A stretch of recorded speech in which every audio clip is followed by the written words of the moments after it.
On today's episode of The Engaging Marketeer, I would like to talk about something I've just put on social media and had quite a good reaction with, probably because it resonates with a lot of people. I was told I wasn't good enough in school. I wasn't good enough, and I was told this by one of my teachers.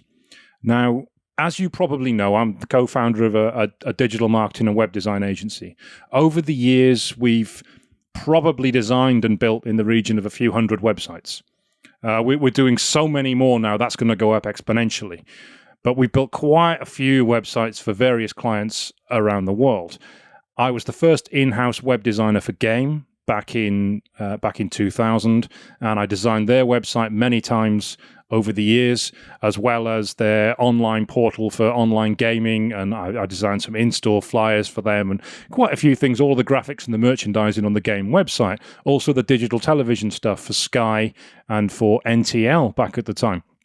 So I've done a huge amount of design work over the years, but none of this would have happened had I listened to my art teacher. Because when I was back in school doing my GCSEs back in 1991, whoa, that's a long time ago, my art teacher, and I'm going to name the bugger, I'm going to name him, I don't even know if he's still alive, but I'm going to name him. His name was John Lawton, Mr. Lawton. And he was quite a weird guy. He's one of those people you think, oh yeah, he definitely smokes weed, and I'm pretty sure he did. I mean, I don't know that for a fact, so I'm not slandering him, but I thought he did, and that was the assumption we all had at the time. He may have done, he may not have done.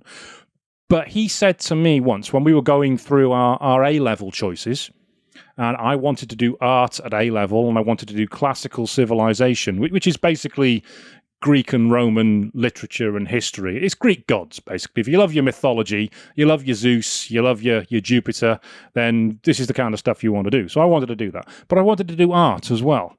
And he told me, and I've always remembered this, he said, don't pick art at A-level because you are not good enough. And that kind of hurt. That kind of hurt because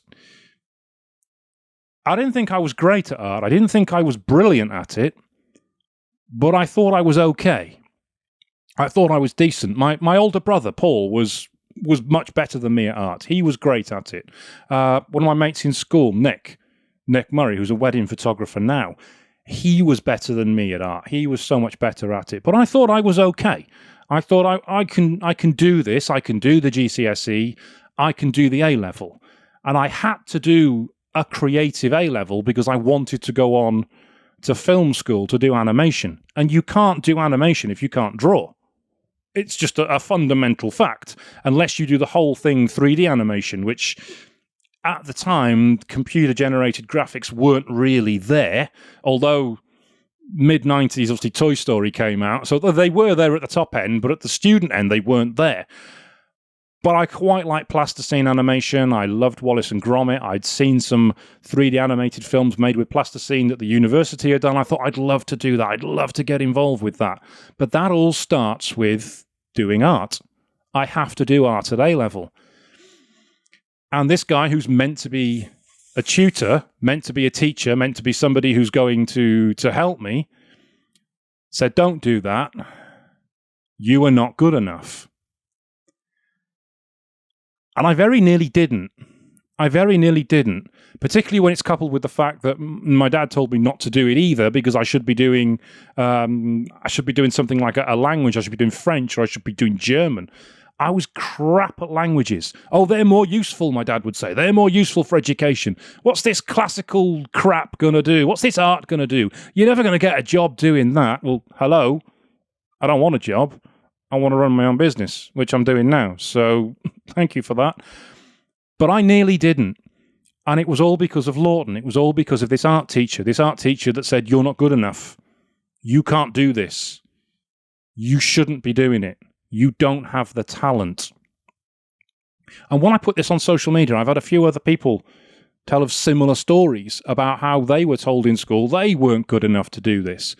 And it makes me wonder why do teachers, why do people in authority say this to kids? Why do they give this negativity? Why do they say you can't do it? You're not able to do it. You're not good enough to do it.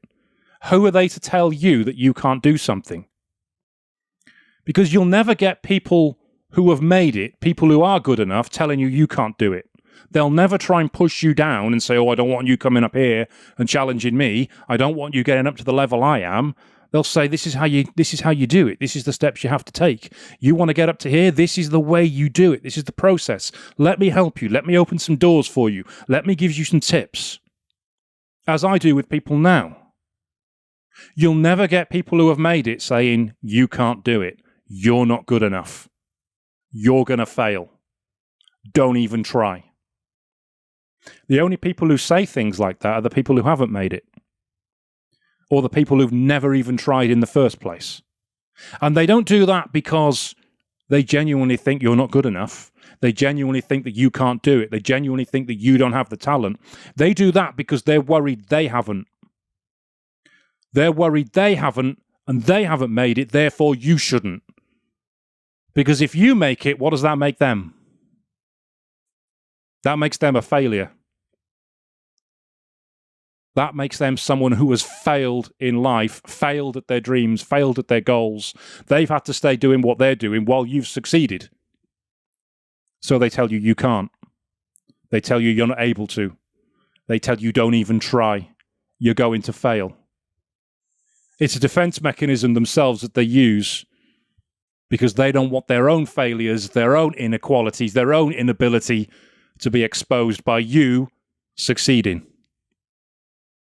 So this is the advice I would give from this. It's a short rant, but it's an important one.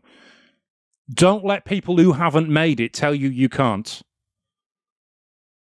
Because they don't really mean you can't, they mean they can't. The only person that can tell you can't is you. The only person that can tell you no is you. The only person that can stop you getting to where you want to be is you, not someone else. So don't let the negativity keep you down. Don't let the naysayers keep you down. Don't let the neg heads, as I call them, keep you down. And don't listen to the Johnny Lawtons of this world telling you you're not good enough. Because that decision's up to you. Thank you for listening for the Engaging Marketeer, and I hope to see you on the next podcast.